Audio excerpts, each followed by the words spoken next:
Magandang hapon po mga kapigi. Nandito na po tayo sa ating pigi, yung pigi farm ngayon. Nandito ako sa tapat ng inahing baboy na pangalan na si Ana.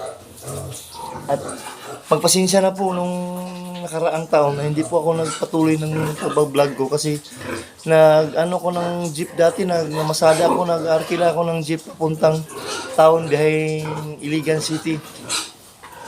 Kaya hindi ko nagawa yung pag-video ko sa aking vlog ng pigi farm kasi nag-boundary ako ng jeep.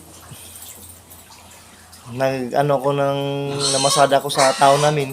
Kaya pinabayaan ko ng isang taon mahigit na hindi ako nag-video kasi nabisi talaga sa pag-drive. Kaya pagpasensya na po sa mga subscriber ko na hindi ko na ituloy yung pag-vlog ko dati. Ngayon po ay naghingi ako ng tulong sa inyo na mag-subscribe kayo ulit sa akin. Sorry sa nakaraan talaga na hindi ko pinatuloy yung pag-vlog ko sa pigi farm ko. Kaya nga ngayon, tinuloy ko na nga yung pag-vlog ko ngayon. At sana po sakripisyo na lang na ang ibigay niyo po sa akin na ganito.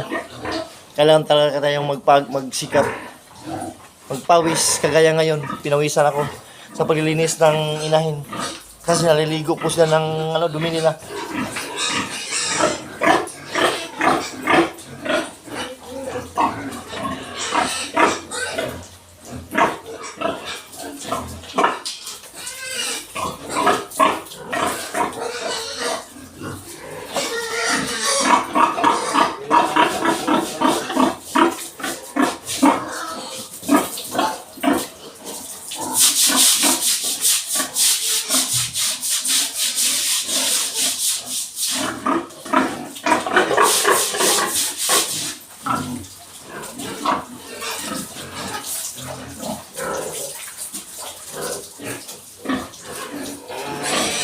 Sa pagsisikap talaga ang hirap ng buhay ko ito.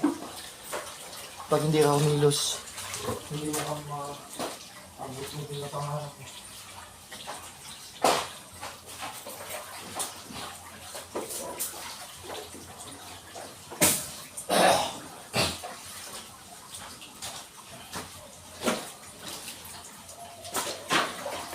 Kaya po, inuulit ko po sa inyo na pagpasensya na po ng nakaraang taon pagtuloy yung pagbablog ko sa aking channel Pigi Farm.